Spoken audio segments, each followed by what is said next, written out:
بسم اللہ الرحمن الرحیم۔ حضرت امام غزالی رحمۃ اللہ علیہ، من عرف نفسہ فقد عرف ربہ، جس نے اپنے نفس کو پہچان لیا اس نے اپنے رب کو پہچان لیا۔ اس کے لیے ایک مثال دیتے ہیں، اپنے نفس کو سمجھنے کے لیے ایک بہترین مثال دیتے ہیں۔ فرماتے ہیں کہ انسان کا جو جسم ہے اس کی مثال ایک شہر کی مانند ہے، اور اس کے جو اعضاء ہیں، ہاتھ ہے، پاؤں ہے، اس کی مثال اس شہر کے پیشاور کی ہے، کاروبار کرنے والوں کی ہے۔ یعنی انسان کا جو ہاتھ ہے، جسم ہے، وہ ہاتھ ہے اور پاؤں ہے، وہ کیا کرتے ہیں؟ انسان کے لیے کام کرتے ہیں۔ کس کے لیے کام کرتے ہیں؟ جسم کے لیے کام کرتے ہیں۔ اور انسان کی جو خواہش ہے اس کی مثال اس عوامل کی طرح ہے جو درآمد اور برآمد کا کام کرتے ہیں۔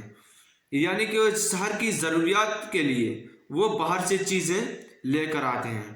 اور اس کے بعد جو انسان کا غصہ ہے، جو جذبہ ہے، اس کی مثال شہر کے کوتوال کی طرح ہے کہ جو بھی جرم کرتا ہے اس کو تختہ دار پر لٹکاتا ہے، اس کو سزا دیتا ہے۔ انسان کا جو عقل ہے اس کی مثال وزیر کی طرح ہے، اور انسان کا جو دل ہے اس کی مثال بادشاہ کی طرح ہے۔ اور وزیر کا کام ہے کہ وہ بادشاہ کو مشورے دے، بادشاہ کو سمجھائے کہ اس کام کا یہ نتیجہ نکلے گا، اس کام کا یہ نتیجہ نکلے گا، اس کا یہ فائدہ ہے اور اس کام کا یہ نقصان ہے۔ اور بادشاہ کو مملکت سنبھالنے کے لیے، مملکت چلانے کے لیے ان سب کی ضرورت ہے۔ خواہش کی بھی ضرورت ہے، غصے کی بھی ضرورت ہے، عقل کی بھی ضرورت ہے، ہاتھ اور پاؤں کی بھی ضرورت ہے۔ لیکن انسان کی جو خواہش ہے اور وہ ہمیشہ عقل کے مترادف چلتا ہے۔ انسان کا جو عقل ہے وہ دائرہ مذہب میں ہوتا ہے، وہ دائرہ معاشرہ ہوتا ہے، وہ معاشرے کے مطابق چلتا ہے، وہ مذہب کے مطابق چلتا ہے، وہ ہر چیز کو ترازو میں تول کر چلتا ہے۔ مگر جو خواہش ہے، جو کہ عامل ہے، جو بیرون عامل ہے، یعنی کہ باہر کی چیزوں کے ضرورت کے لیے کام کرتا ہے، اس کی خواہش ہے وہ ہمیشہ چاہتا ہے کہ کسی طرح یہ خواہش پوری ہو جائے۔ مگر عقل یہ نہیں چاہتا ہے۔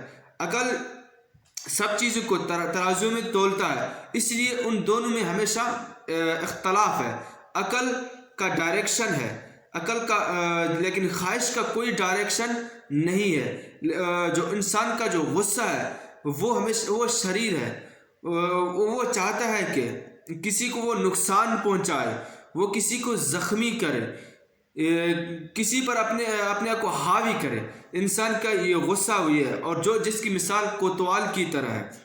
امام غزالی رحمۃ اللہ علیہ فرماتے ہیں کہ اگر انسان کو اپنی مملکیت، اپنے نفس کو صحیح چلانا ہے، اپنے آپ کو صحیح چلانا ہے، اپنے نفس کو پہچاننا ہے، اپنے آپ کو پہچاننا ہے، تو ان سب کو ایک ڈائریکشن دے، ان کو ایک ترتیب سے چلائے۔ اگر انسان کا جو عقل ہے وہ خواہش اور غصے کے تابع ہوگا تو انسان کبھی بھی کامیاب نہیں ہو سکتا۔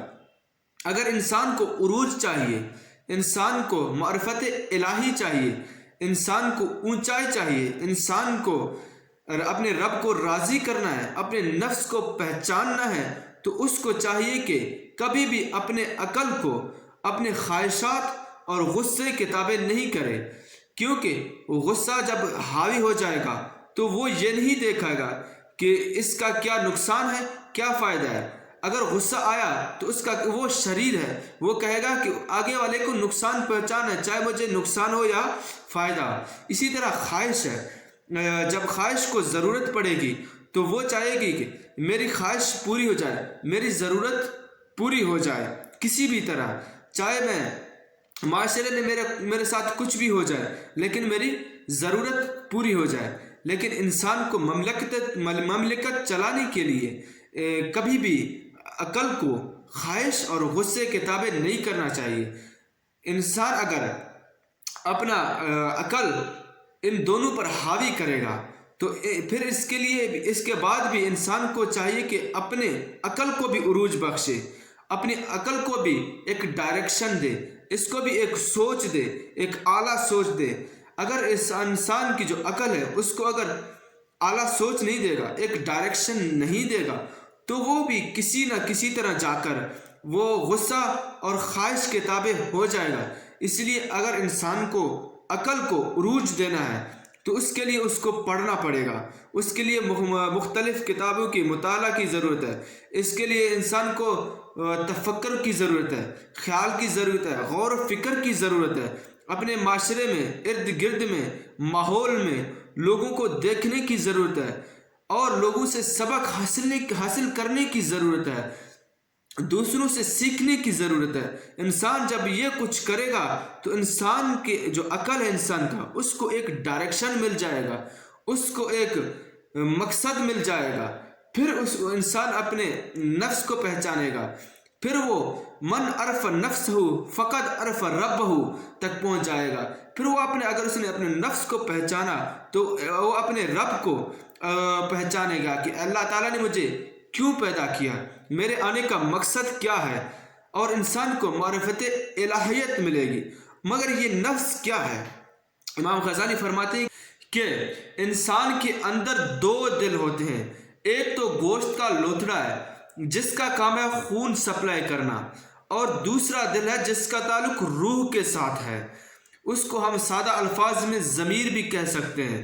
اگر کسی نے اپنی ضمیر کو، اس روح کو، اس دل کو پہچانا، تب جا کر وہ اللہ رب العزت کو پہچان سکتا ہے، تب جا کر اسے معلوم ہوگا کہ اس کا اس دنیا میں آنے کا کیا مقصد تھا، اس کا ادھر جینے کا کیا مقصد ہے۔